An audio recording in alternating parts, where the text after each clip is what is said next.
Hello, everybody. We always have to laugh because you're sitting there in anticipation. Are we live? Are we live? Are we live? Are we live? And then all of a sudden you're live and you're still, you're like. good morning, pussycat. How are you? Or good afternoon to you. Purr, purr, purr. Purr, purr. So why would I want to talk to my cat? I have no bloody clue. Why would anyone want to talk to a cat? Susie, you've got a gorgeous cat. For those, a lot of your audience already know Paul and have become very acquainted to Paul. But those that aren't aware of who Paul is, do you want to introduce us to him and how he actually found you and came into your world? Because it's such a cool story. It is a great story. And it could be a long story, so let me shorten it a little bit. But essence is I have 4 dogs, and three of which I know are not fond of cats. Actually, one kills pretty much anything she comes across. And so she actually one day came with him in her mouth, and I was certain that it was a dead animal. At first, I didn't even see what it was. And and she normally also, whenever she grabs something, she shakes it dead immediately. She doesn't, she doesn't even flinch. She just goes, grabs it, shakes it dead. So, she came running with this little thing dangling out of her mouth. And then usually also, like, whenever she comes running towards me with something dead in her mouth, there's no way I can catch her. She will run circles around me. She will run away from me. She will do whatever. But she came straight to me and dropped this thing in my hands. And so once she dropped it in my hand, I saw it was a cat and it was very much alive. And I was like, okay, but it was completely soaping wet.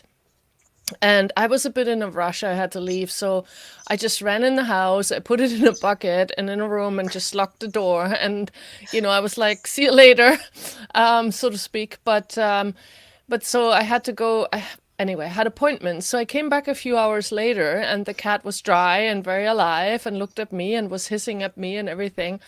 But he got acquainted with me like really, really quickly. And also very quickly told me his name was Paul, which was very interesting because I'm usually not that great with names. Like, they don't just come to me. It takes me usually weeks to name my animals. And he was like, Paul. And I'm like, Paul. And he's like, Paul.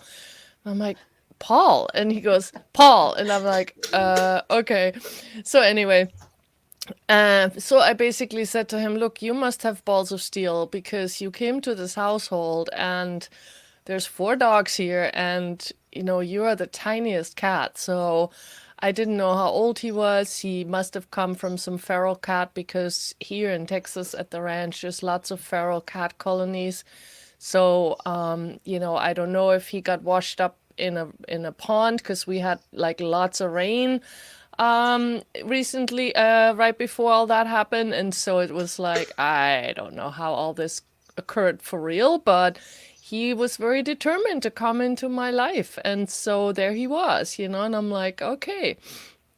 But so, yeah, go ahead. Sorry. Well, I was just going to say, so how did you know that he wanted to stay with you? Like, what was it he demonstrated or said or spoke? Like, how did you receive that information? Because, 4 dogs, it's not really practical, possibly. Nope.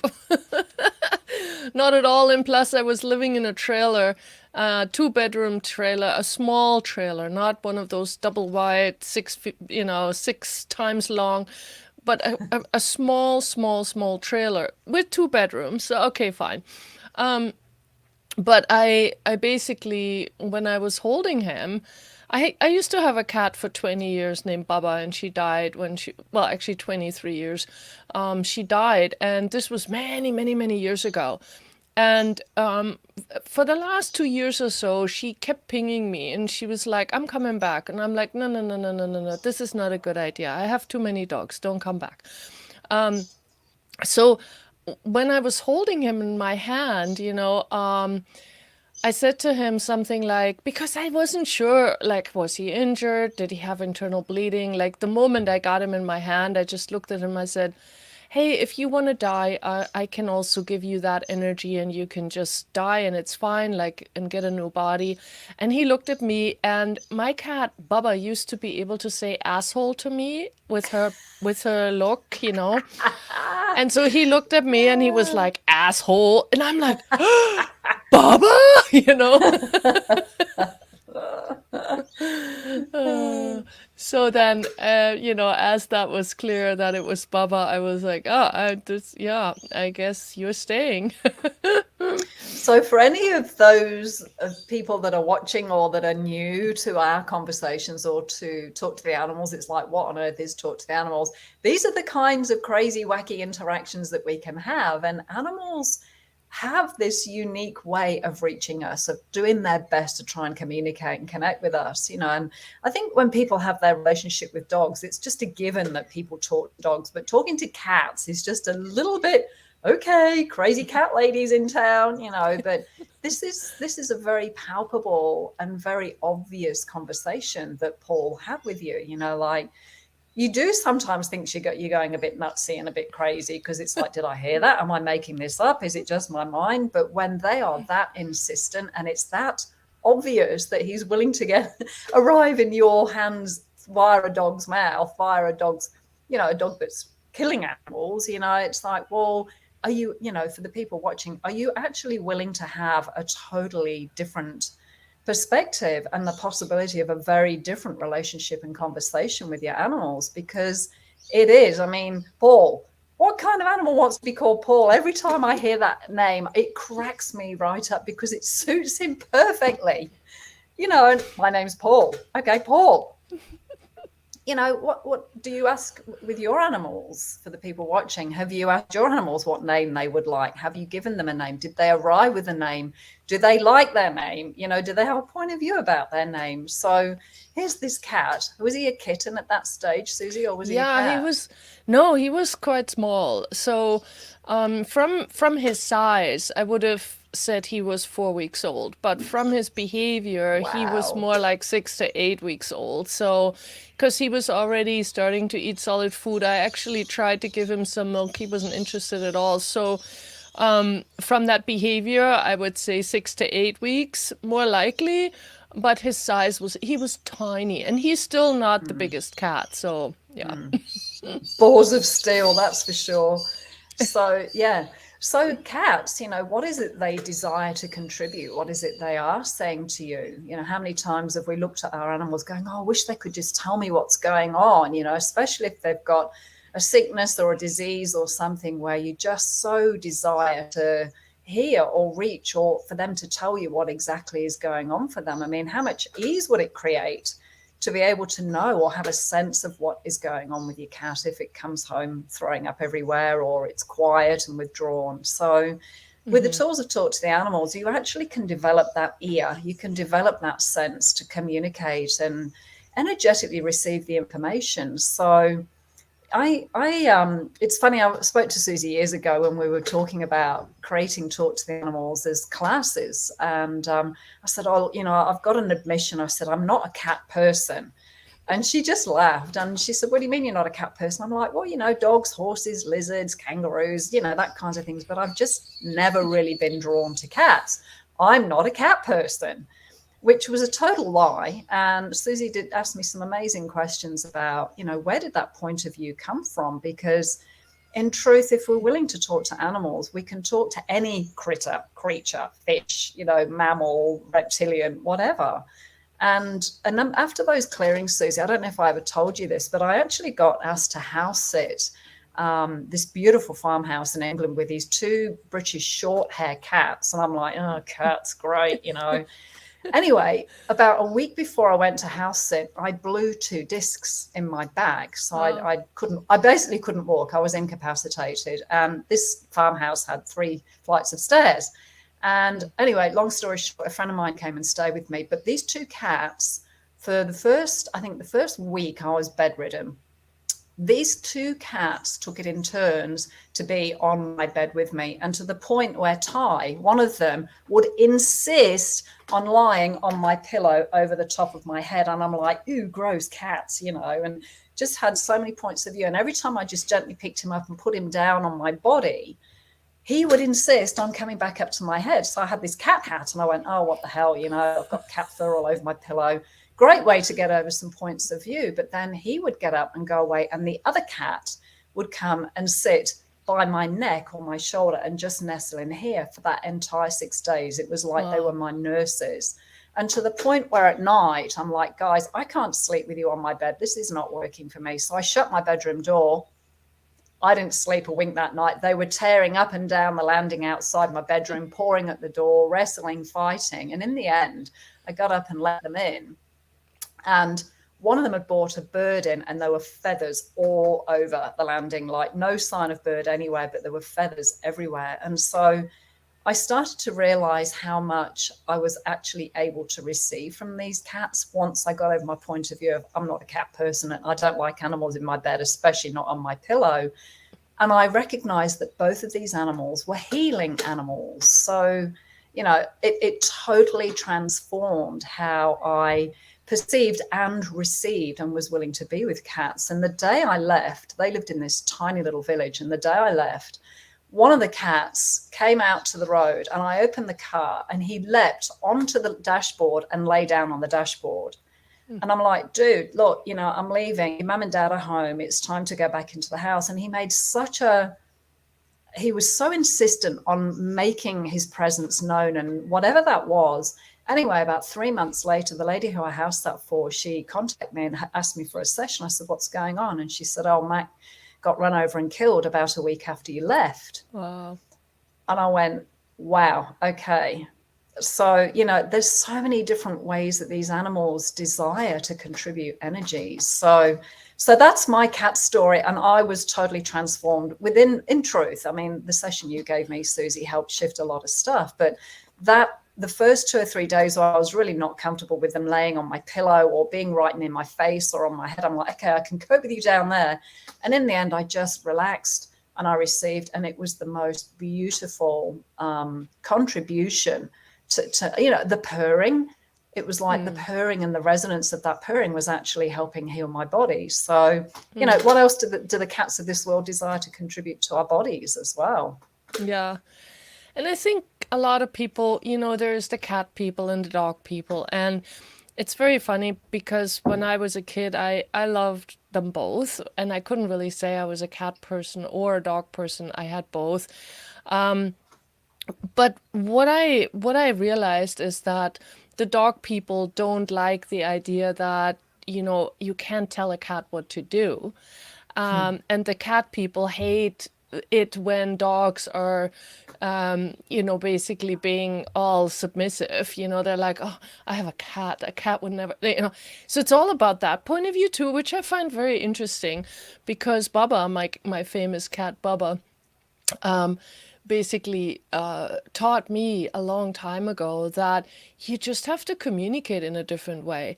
And so, like with a dog, you train a dog to do certain things, but then also, you do have a relationship with your dog that is beyond just shouting commands and all that. That's not what it's really about. But you can say sit and the dog sits. Well, the cat may or may not sit, but the funny thing is, what Bubba taught me is you can always ask a cat in this way. Hey, Bubba, would you like to sit? You don't have to, but you could if you wanted to. And I swear to God, that one line, every single solitary time would work. Like I would say, Bubba, do you want to sit on the bed? Do you want to come and snuggle with me?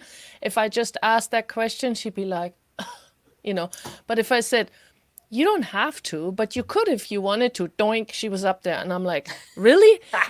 That's all it required is just to say you don't have to, but you could if you wanted to. And really, truly, I mean, I had so much fun with that her entire life because yeah. So anyway, it's just a different way. And if you are actually willing to kind of respect their differences, there's nothing right or wrong with having either one or having a preference. but let's not come to all these conclusions about it in a way, you know? And cats can be incredible companions. And like you Mm. said, Viv, you know, they can be healers, they can be like a dog too, but you know, it's a different conversation. And I think that's one of the things too. A lot of people don't realize that animal communication obviously is all about the energy, and every species communicates in a different way, and then every individual communicates in a different way. And it's like talking to people. You know, some people you have total ease talking to, and others you don't know how to talk to. You know, like you're always like, oh, I feel so uncomfortable around this person because, you know, whatever. And so also that's the same thing. It's just an energy. And so it's the Mm. same with with the animals. You know, some animals are really easy to have a conversation with, and others are standoffish, or they're, you know, withdrawn, or they don't really want to talk, or whatever all that is. So, you know, but I just find cats, yeah, they're just different. So let's just say that, you know, different from other animals, obviously, just like a dog is different too. So, yeah. Great conversation, because I've often wondered what, you know, because I've had so many people say, oh, well, I'm not a dog person, or I don't do horses, or I don't like, or I don't do this, you know, it's like what, and I can speak from my own experience of what I wasn't willing to receive from that particular animal as well. Mm, So once you change your point of view about whether you're a dog person, a horse person, a cat, or even you don't like animals, you know, there's a lot of people, I don't do animals, you know, there's so many points of view about that. But it totally allows you to change your point of view about what you're willing to receive as well. And you have choice. Because when we have a fixed point of view about something, it's like we're so busy putting energy into that and resisting it and reacting it and defending that point of view. I'm right. I don't like cats. I don't like animals. Nothing else is going to come into your world. And yet, mm, the one thing I love about cats is, you know, the saying of, well, dogs have masters, cats have slaves. That's something that a lot of people have heard. And again, if you take that point of view, then that's what you'll become, you know. But with the tool that you just gave, Susie, it's like, wow, there is a totally different possibility available with people and their relationship with cats. So, you know, because I've always had this thing of, well, I love the companionship of dogs mm. and the fact that they're willing to ride in the car with you and go for walks. It's like, well, Paul goes for rides in the car with you, and Paul goes on holidays and adventures. And, you know, he recently went from, where did he go? From New Mexico up to the ranch, and the ranch down to New Mexico, which is what, a 12, 13-hour trip? Yeah, and we actually last year we did do a summer vacation with a little trailer, and the whole family came, you know. And he was lying on the dashboard for some of that ride, but mostly, you know, on the console in the middle and just having a good time. And you know, yeah, the ride from Texas to New Mexico was his very first car ride, and I did practice a little bit prior to that. And I said to him, "Hey, look, if you want to be part of this family, you have to be willing to ride in a car, you know." And so my point of view was that he would have to ride in a box because, you know, cats crawl around, and I didn't want him under the pedals and stuff like that. And so he was great. You know, I drove him with the in the box, and he was all happy, and it was all good, and he wasn't afraid, and you know.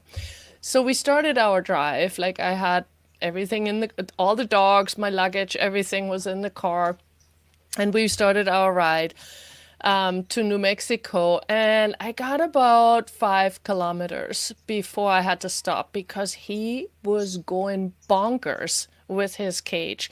Like he was biting it and rattling on it and meow. I mean, he was like a maniac. And I stopped the car, and I was looking at him, and I said, "Okay, so this is the first time I see you act like this, so obviously you want out. Okay, I'll let you out, but there's one rule in this car: stay above my knees." You know, so I was basically telling him that anything below my knees was completely off limits. So, and so I let him out, and he sat on the middle console. He looked at the dogs. He was like, "Oh, everybody relaxed, everybody sleeping. All right." So he curled up on the middle console and went to sleep. And we drove, yeah, for 2 days, and that was that, you know. So I mean, yes, he always creates his own world, that's for sure. He first he was pretending like, "Oh yeah, I'll be good in the box. I'll be a very good cat." Yep. Only until we started actually driving somewhere where, it mattered. And then he was like, mm-mm, I'm not staying in this box. Forget Yeah. it. And so that's the thing, Susie, you gave him. So being the leader or being the pack leader or the head of the herd or whatever we choose to call ourselves when we're in that position, you made that request, but with a firm, this is what I require of you. This is the deal. Okay. And with that clarity of your energy, and there's no mixed messages of, oh, you can come and, do this. Like, no, were you really clear with that energy and very clear with that request and of him so that he got it that clearly? Because other people would be going, yeah, right. How would a cat sit there for hours and not, jump around? And so how did you do that? That's what I'm saying. Yeah.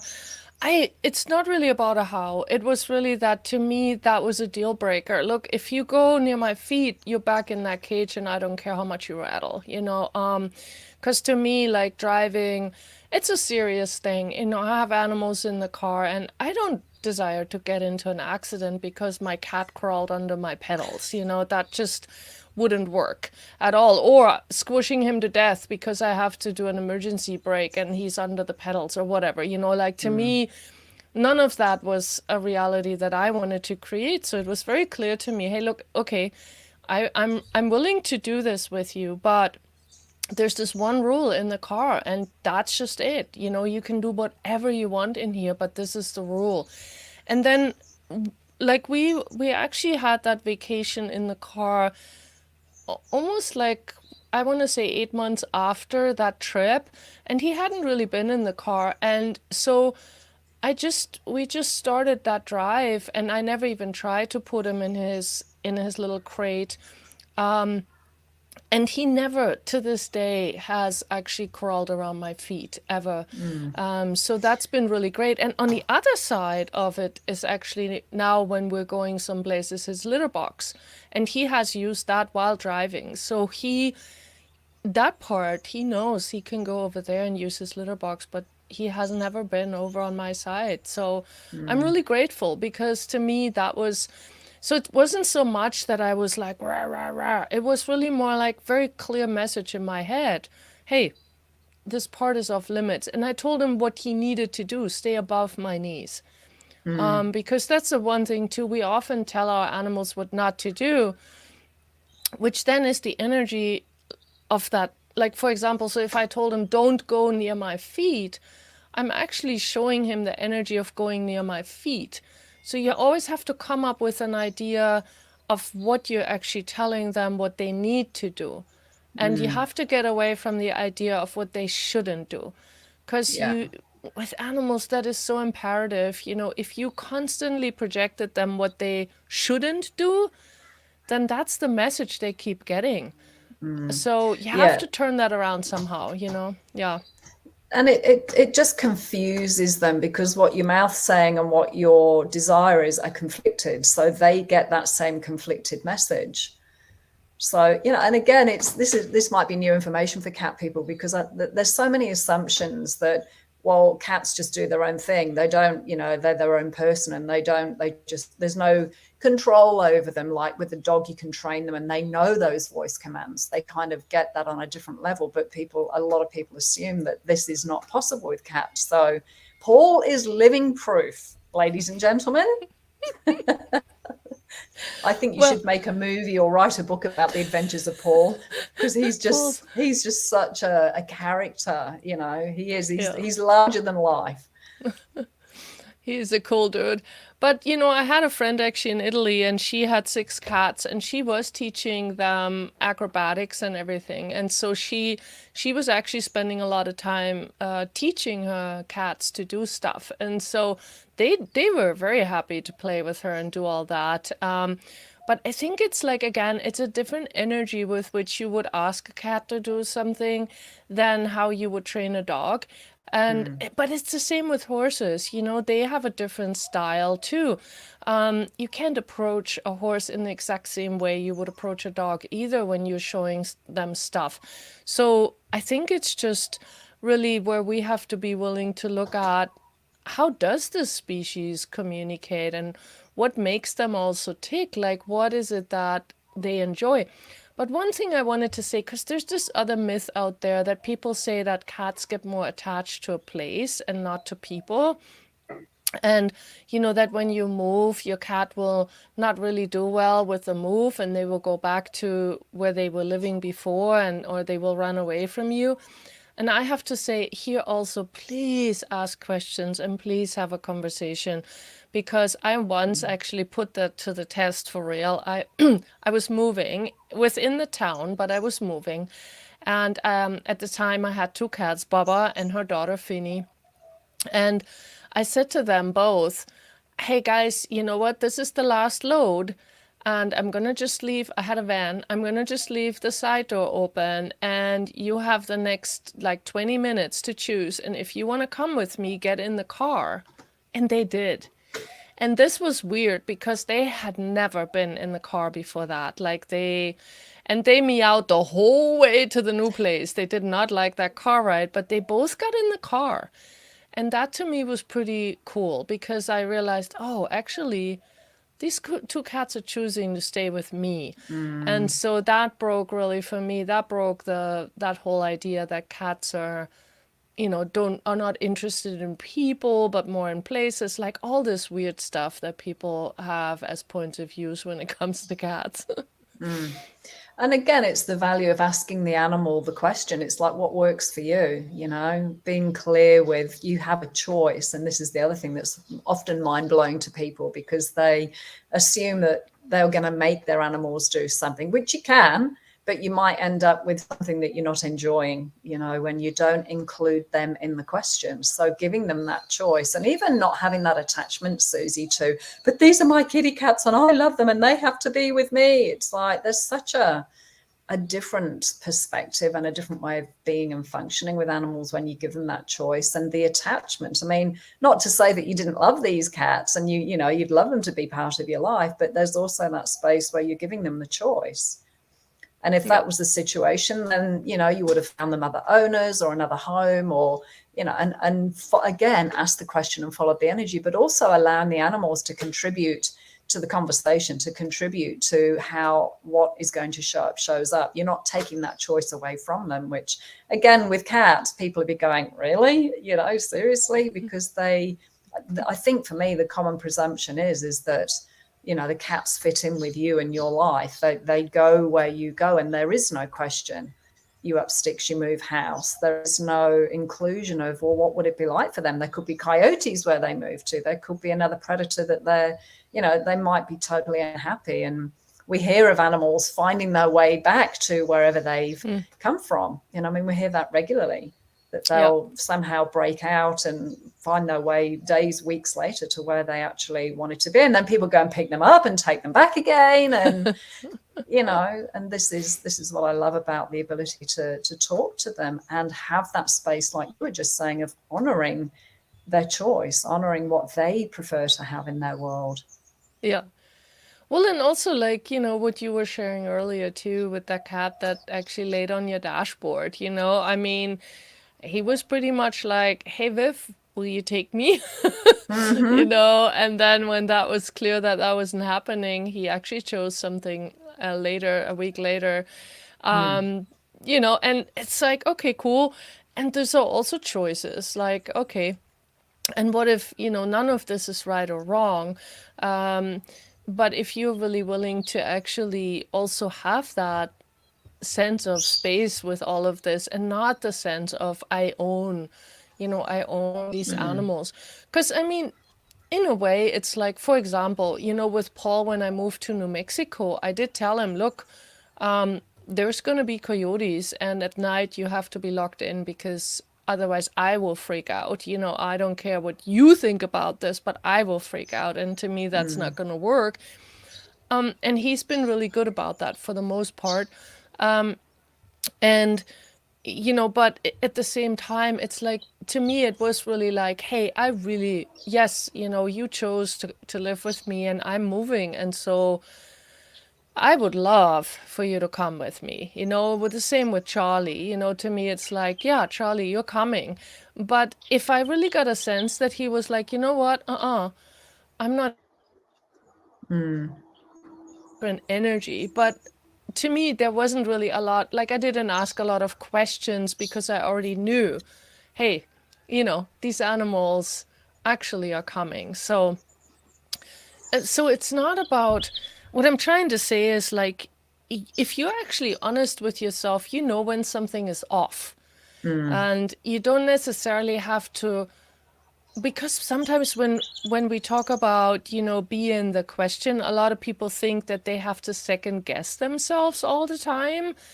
Please don't go down that road, because it's not about that. It is really like a certain sense that you have about a situation can actually give you a lot of information if you're willing to receive it. And so that's what we're trying to say. Just be willing to actually receive it. And you know the difference between, oh yeah, this is easy and I know it, or, ooh, this is weird, but I'm going to force it anyway. Yeah. Yeah. And that's a really good point, Suzy, because we do know. We might try and talk ourselves out of it or ignore it or just go, la, la, la, la, la, I didn't hear that. But then that choice will create an awareness, and you'll get the awareness of what is created by ignoring that.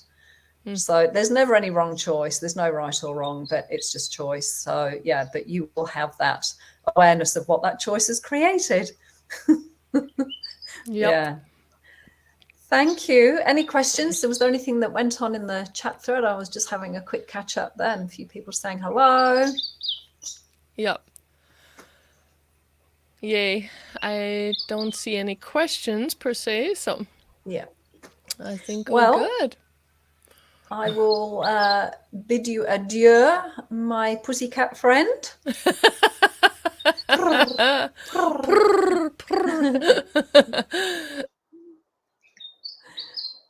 Oh, there was somebody's just Hopefully. put. Oh, go Yeah. ahead. Sorry. Oh, Somebody's just put something in there now. Hi, Suzy and Viv. I met you about 100 years ago. yeah. Yeah. She said you really helped her with her and her cat, and he's now going to be 18 and she's still around. So an overdue Yeah. thanks from Elaine Equus. Yay. Thank you, Elaine. I do actually recall some of that. Very fun. So thank you. And I'm glad that he is still with you. How does it get any better than that? Yep. Thank you, Suzy. We Well, will be having coolio. another conversation next week. Yep. So stay tuned. Same bat time, same bat channel. Sounds good. Thanks Thanks, for joining us, everybody, for joining. everybody. Bye, everyone. Bye.